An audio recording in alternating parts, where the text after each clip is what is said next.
I'm now beginning row 44 of the Glitten pattern, which requires me to decrease using slip, slip, knit, and knit two together. Okay,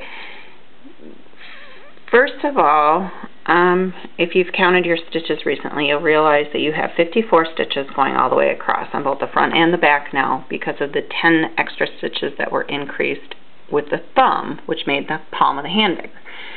So the directions indicate that you need to slip, slip, knit down to slip, slip, knit, and knit two together all the way down to 14 stitches. Now when I count the rows and whatnot, I've determined that I'm supposed to slip, slip, decrease at the beginning, decrease at the end, decrease at the beginning, and then decrease at the end. So technically you're decreasing 4 stitches per row over 10 rows. So I'm at 54 now, I'm supposed to end up with 14, therefore I'm decreasing by 40 stitches over 10 rows.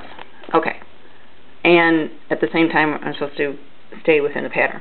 I think what I'll do is start with the very first stitch. Maybe I'll just do this in like a sequence of 3 short videos. Well, this one will be the longest one, showing slip, slip, knit, knit two together, slip, slip, knit, knit two together, and then turning again. Okay, not really turning, but you know. Okay, so, alright, the first one's very easy, and I'm just going to do the very first one and then end it there. Of course, I already went past that point because I put my needle so that they would cross over. Okay, so,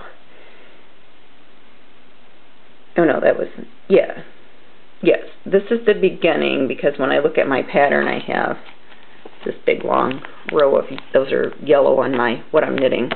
Okay, so I'm at the very beginning of my pattern on the front, and since I'm going to be decreasing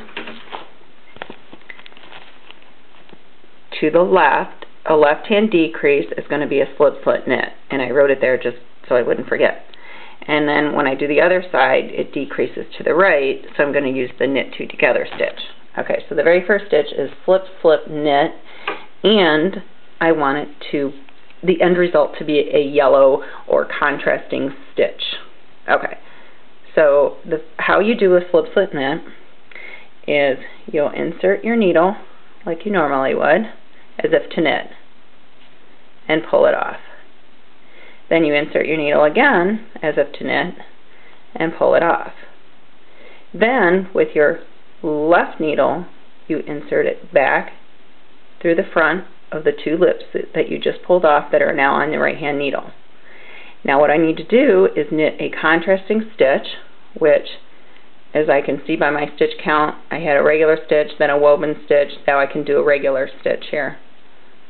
So I'm just going to knit as normal. And I just did 1 slip, slip, knit. And then after that you'll just continue in the regular pattern all the way across. And that's, I guess we could call this part 1 of 3.